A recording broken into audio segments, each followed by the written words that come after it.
আমি একটু আগে একটা ট্রেড নিয়েছি। তোমরা যদি খেয়াল করে যদি দেখো ট্রেডটা, তাহলে তোমরা দেখতে পাচ্ছ এখানে আমার পজিশন বানানো রয়েছে। আমি তোমাদেরকে বলে দিই আমি এখানে কেন ট্রেডটা নিয়েছি। আরে দাঁড়াও, হ্যাঁ আমি তোমাদের বলে দিচ্ছি যে এখানে আমি কেন ট্রেডটা নিয়েছি। যদি দেখো মার্কেট এখান থেকে যদি দেখো ভালোই পড়েছে, এখান থেকে টাইম পাস করতে করতে সিঁড়ি বানিয়ে বানিয়ে উপরে যাচ্ছে, ঠিক আছে। এইবার এই যে লেভেলটা, এই যে এই যে আমি যে যে লেভেলটা যে রেখে দিয়েছি, এই লেভেল পর্যন্ত কি করতে পারে মার্কেটে। এই দেখো আমার যেখানে টার্গেট সেট করা রয়েছে, আমার টার্গেটটা যদি দেখো আমার রয়েছে $94, ঠিক আছে। $94 টার্গেট। যদি স্টপ লস যদি দেয় আমার $15 যাবে, কোনো ব্যাপার না। এখানে এই যে যে লোটা, এই লোয়ের নিচে আমার স্টপ লস রয়েছে। আর আমি এখানে বাই করেছি, কেন বাই করেছি দেখো মার্কেট পড়ছে, ঠিক আছে, অনেকটা পড়েছে। পড়ার পরে হতে পারে মার্কেটটা এখানে যে সিনারিও যে করছে, এই যে লেভেলটা, এই যে লেভেলটা, এই লেভেলটা যদি ভাঙে, ঠিক আছে, এই যে লেভেলটা যদি চায় এখান থেকে যে এর উপরে যেতে পারে, ঠিক আছে, এর উপরে যেতে পারে। কারণ কি এখান থেকে মার্কেট যদি পড়েও, তাও এইভাবে সিধা তো পড়তে তো হয় না। কারণ কি এখান থেকে যদি পড়তো, এইখান থেকে পড়তে পারতো, এখান থেকে পড়তে পারতো, ঠিক আছে। এই যে লোটা, এই লোটা এখান থেকে পড়তে পারতো। আর যদি বড় টাইম ফ্রেমে দেখো, তোমাদের বড় টাইম ফ্রেমে দেখিয়ে বলছি আমি। এ দেখো তোমরা যদি দেখো এখানে এখানে বানিয়ে গেছে, ঠিক আছে, এখানে ডবল টপ বানিয়ে এখান থেকে মার্কেট টাইম পাস করতে করতে উপরে গেছে। তো এই যে লেভেলটা, এই যে লেভেলটা, তো মার্কেট হতে পারে এখান থেকে, যেমন তোমরা যদি দেখো ডব্লু করে এখান থেকে যে এই যে লেভেলটা, এর উপরে গ্যাপ, এই যে এখানে ব্রেক আপ দিয়ে এখান থেকে টাইম পাস করছে, তার মানে হতে পারে এখান থেকে একটা কন্টিনিউস এ পর্যন্ত যেতে পারে, ঠিক আছে। তো এটা হচ্ছে আমি প্ল্যানিং। আর এটা আমার অ্যানালাইসিস, আমি অ্যানালাইসিস করে ট্রেডটা এন্ট্রি মেরেছি 0.055 লটে।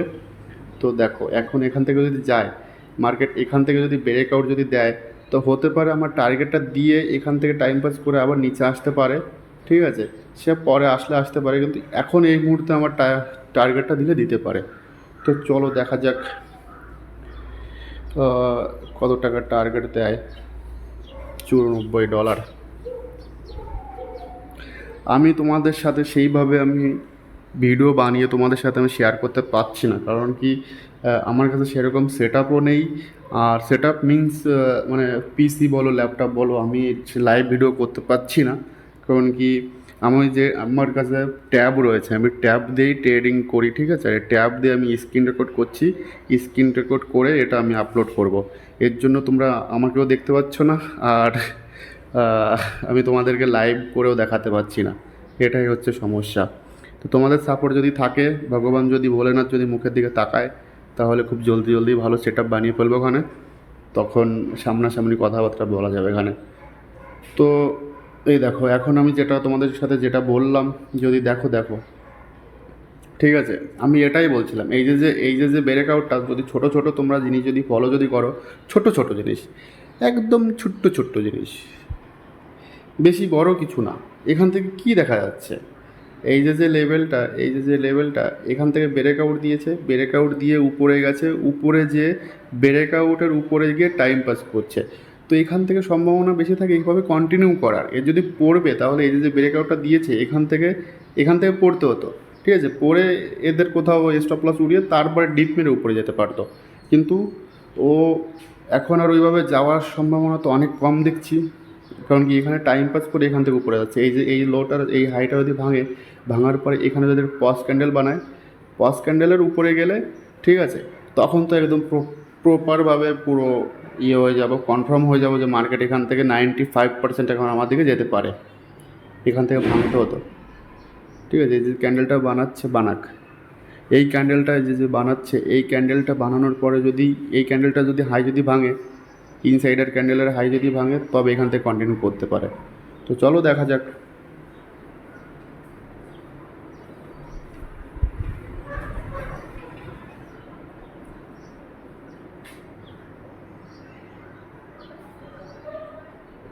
এই যে দেখো একদম প্রপার সিঁড়ি বানিয়ে বানিয়ে উপরে যাচ্ছে। এখান থেকে দেখা যাক এই ক্যান্ডেলটা কি করে। একটু ছোটো টাইম ফ্রেমে যাই, আমি বুঝতে পারছি আমার কথা শুনে তোমাদের অতটা মনে হচ্ছে না, আমার কথার ভালো ক্লিয়ার আসছে না, কারণ কি আমার কাছে এখন আমি যেখানে রয়েছি আমার কাছে না ইয়ারফোন আছে না মাইক্রোফোন আছে, কিচ্ছু নেই। ঠিক আছে, আমি ডাইরেক্ট স্ক্রিন রেকর্ড করছি আর আমি ডাইরেক্ট ট্যাব থেকেই আমার আওয়াজ রেকর্ড হচ্ছে। তো এর জন্য তোমরা একটুখানি কি বলে একটুখানি কম্প্রোমাইজ করে দেখো ভিডিওটা, ঠিক আছে। আর আমি ভিডিও এর জন্যই করছি, কন্টিনিউয়াস আমি ভিডিও ছাড়তে চাই, এর জন্য আমি ভিডিও করছি। একটুখানি স্ট্রাগল তো করতে হয়। দেখো 0.0 আমাকে এখন প্রফিট দিচ্ছে দেখো, ঠিক আছে। এই যে $15 $16 প্রফিট দিচ্ছে। 1:1 তো হয়েই গেছে, এই যে 1:1 চলছে রাইট নাও। আমি এখন কি করতে পারি, আমি এখন এটাই করতে পারি, আমার এই যে স্টপ লসটা এটাকে আমি হ্যান্ডলিং করে আমি উপরে নিয়ে আসতে পারি। এই যে ক্যান্ডেলটা, এই ক্যান্ডেলটার নিচে আমি রাখতে পারি। কারণ কি, এটা দেখো প্রপার বুলিশ ক্যান্ডেল, ঠিক আছে। এখান থেকে এই যে বায়ার, এই যে বায়ার এখান থেকে মার্কেট যদি উপরে যদি যাবে, তাহলে এই বায়ারের স্টপ লস এখানে ফান্ড করতে আসবে না, এখান থেকে উপরে যাবে কন্টিনিউয়াস। আর এই বায়ারের স্টপ লস যদি উড়িয়ে দেয় এখন, তাহলে আমি আর কি, ঠিক আছে। চলো, তো বড় লোক পাশে আমার আওয়াজ হচ্ছে, ডিস্টার্ব তো আমার নিজেরও হচ্ছে ভিডিও বানাতে। আমি ভিডিওটা এখন এই পর্যন্তই রাখছি। আমি চেষ্টা করবো ওখানে রাত্রেবেলা ভিডিও মানে টেট করে রাত্রেবেলায় আমি রেকর্ড করার জন্য, তাহলে আওয়াজটা ক্লিয়ার আসবে, তোমরা ঠিকঠাক করে শুনতে পারবে। তো দেখা যাক, আমার স্টপ লস লাগানো রয়েছে। আমি জাস্ট এটুকু তোমাদের সাথে আমি শেয়ার করে যাচ্ছি যে এইখান থেকে আমার আর স্টপ লস আর উপরে উঠবে না, নিচেও নামবে না, যেখানে রয়েছে এখানে হয়তো বা এখান থেকে আমার টার্গেট দিবে, তা নাহলে স্টপ লস দেবে। তো চলো, তোমরা সবাই কমেন্ট করে বলতে পারো যে এখানে আমাকে টার্গেট দেবে কি স্টপ লস দেবে। দেখা যাক তোমরা কতটুকু কী দেখি শিখেছো। তো চলো দাদা ভাইয়েরা, বেরোচ্ছি এখন, বাই, মিলছি কাল। ভালো ভালো আওয়াজ, ভালো কোয়ালিটি তো কোয়ালিটি তো কোনো ব্যাপারই না, এটা স্ক্রিন রেকর্ড হচ্ছে, কিন্তু ভালো আওয়াজের সাথে। চলো বাই।